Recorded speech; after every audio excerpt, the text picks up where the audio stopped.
Hey, Dr. John here with LifeSpa Ayurveda. Today I want to talk about the 5 most potent Ayurvedic aphrodisiacs. You know, in Ayurveda, aphrodisiacs are really important. One of the 8 branches of Ayurveda is called Vajrakarana, which is completely focused on aphrodisiacs, which support, virility, libido, sexual health, sexual function, and reproductive health as well. Obviously really important, right? Because if you're not sexually healthy and reproductively healthy, we're not going to make healthy babies, healthy children, eventually healthy adults. So it's a really important part of Ayurveda, and it should be an important part of everything, and not just to have sex for fun, but it's actually something way more important than that. We always think of aphrodisiacs as, sow your wild oats with oats as an aphrodisiac, or chocolate.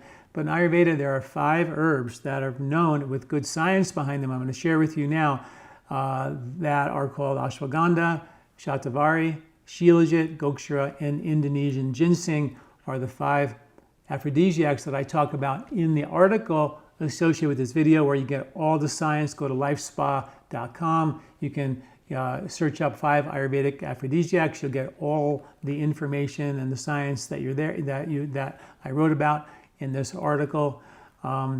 You can also, while you're there, if you want to get this information on a regular basis, sign up for my newsletter, and also check out our Ayurvedic store on the way out. If you're watching this on any social channel, please subscribe to our channel and like it if you like it. That'd be awesome.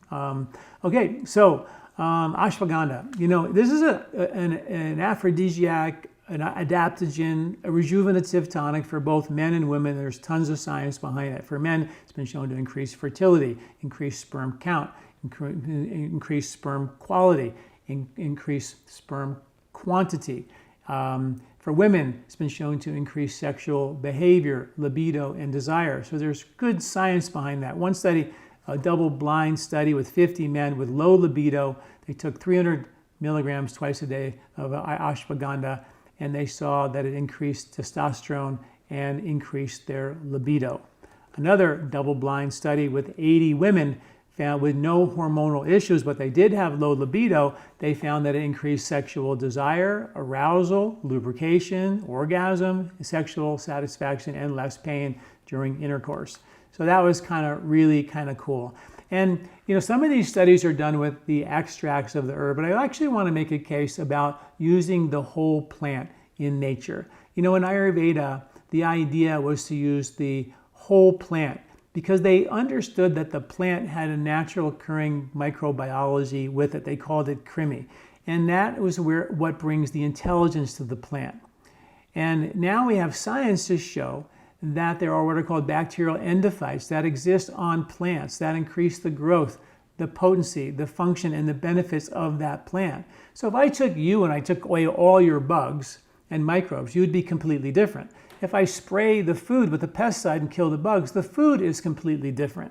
So when I eat an herb that has been extracted in alcohol, where everything becomes sterile, you're going to get a more potent chemical impact, but you lose the intelligence of the microbiome. It actually becomes something more like a drug, something foreign to the human body.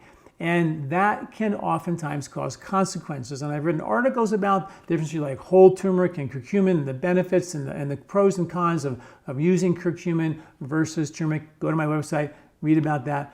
But when you're trying to work with the body, get the body to do the job, not create a dependency on a pill or a powder, always think about using the whole plant, organic, with its natural occurring microbiome. And that's what these herbs are really all about. Sometimes we will use extracts. They're fine for a short term to get the body get the body better, get on, get better, get off kind of a thing. Sometimes we need a little bit more oomph in that regard. We need a medicine in that regard. But the whole plant function in your body more like foods. So you don't have to worry like with interactions and things like that. They work very, very easily. And like I said, you can get on, get better, get off. The second aphrodisiac is called shilajit. This is the only plant, if you could call it a plant, in Ayurveda that is considered a panacea, that it actually treats everything. It has properties what are called yoga vahi, which increase the function of everything else that you take it with will actually absorb better and be more bioavailable. Shilajit is a biomass that exudes out of rocks. They think that when the earth was being formed and forest got squished into the rock and over millions of years exudes out as this tar-like substance, which is super high in fulvic acids and humic acids, which help deliver nutrition into our deep tissues, making it really, really effective. Well, it's also been shown to be very effective as an aphrodisiac. In a double-blind study with 75 males, healthy males, they found that it not only increased total testosterone, it increased free testosterone, which is the important one, and also the DHEA. In another study with 35 infertile males, men that were infertile, they took 100 milligrams of an extract twice a day for 3 months, and they saw an increase of testosterone by 23.5%. They saw an increase of follicle-stimulating hormone, which actually makes the sperm, by 9.4%, and 28 out of the 35 men in this double-blind study saw an increase in their increase in their fertility count, which was kind of really cool. Shatavari, another Ayurvedic aphrodisiac. Shata means 100, Vara means husbands. It literally means a woman with 100 husbands. Therefore, you would imagine that the virility would have to be there in some shape or form. It's been shown to increase libido in men, even though people think Shatavari is just for women. It actually works very well for men for increasing libido. It's a natural precursor to progesterones and estrogen, which works really, really well for women. Studies do show that when you're under stress, the number one hormone that will convert from progesterone into stress-fighting hormone is your progesterone. So when you're under stress, your progesterone will convert into cortisol to help you fight the stress. So a lot of times when women are having issues hormonally, or they have low progesterone, or a low ratio between the progesterone and their estrogen, is oftentimes, and you give the estrogen and you give the progesterone, you don't fix the upstream problem, which is in fact the stress or the inability to handle stress or be overwhelmed by that stress, right? So Shatavari is a natural precursor to your estrogen, your progesterone, your luteinizing hormone, and your follicle-stimulating hormone, according to the study. So it's a really, really neat herb. It's a powerful, rejuvenative tonic. And then it's also a powerful adaptogen. In Ayurveda, it builds ojas, which is vitality, immunity, virility, radiance, glow, complexion. So it's an herb that doesn't just fix the hormone for you. It actually goes to the upstream cause and helps us mitigate stress better. Ashwagandha, in conjunction with this, would also help you powerfully protect yourself against the debilitation of stress and the usurping of the progesterone to convert into cortisol to fight that stress. It'll give you the ability to handle that stress like water off a duck's back and maybe treat the upstream cause of your hormonal issue, which is kind of really neat. So there you have it, Shatavari, another one. The next one is Gokshara. Gokshara is Tribulus terrestris, which is an herb that a lot of weightlifters would use to kind of pump iron. And it's been shown in studies to increase sperm count, increase sexual endurance, and also increase testosterone. It's been shown to increase testosterone for both men and women. Women need testosterone for libido. It surges right around ovulation to give them that extra desire to procreate. But not all studies show that it does increase testosterone. So I should show that's sort of a bit of a controversial statement. But almost all the studies show that it does, in some way, maybe as an antioxidant, act as a sexual enhancer. Okay.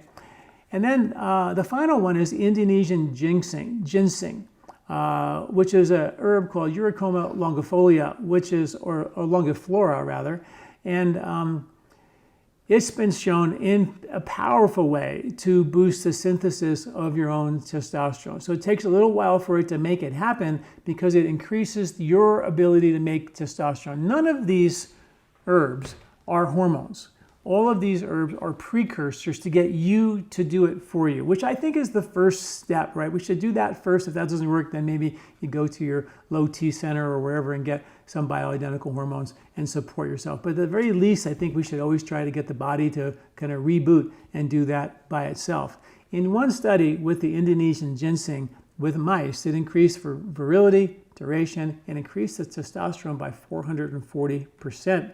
In the mice. In human studies, it showed an increased testosterone by 62%, and that was free testosterone.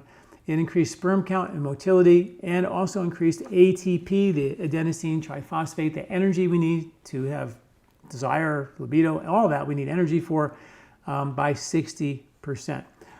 We have an herb called testosterone boost, which has the Indonesian ginseng and the shilajit in it, and we use that incredibly effective. It's been shown to increase testosterone for both men and women. It's also a natural libido. You can also learn more about these herbs on my website at lifespa.com. You can go to the article, read all the science behind these amazing herbs and these 5 kind of really amazing aphrodisiacs. Like I said, if you're watching this on my website, lifespa.com, please subscribe to our newsletter, get it on a weekly basis, and also check out our Ayurvedic store on the way. Where all these aphrodisiacs, we have them all there as well. Thanks for listening. I'm Dr. John Douillard. Do you like this video? Don't forget to subscribe and share. This recording is brought to you by LifeSpa, where ancient Ayurvedic wisdom meets modern science. Get access to free health video newsletters by Dr. John at lifespa.com. These statements have not been evaluated by the FDA. These products are not intended to diagnose, treat, cure, or prevent any disease.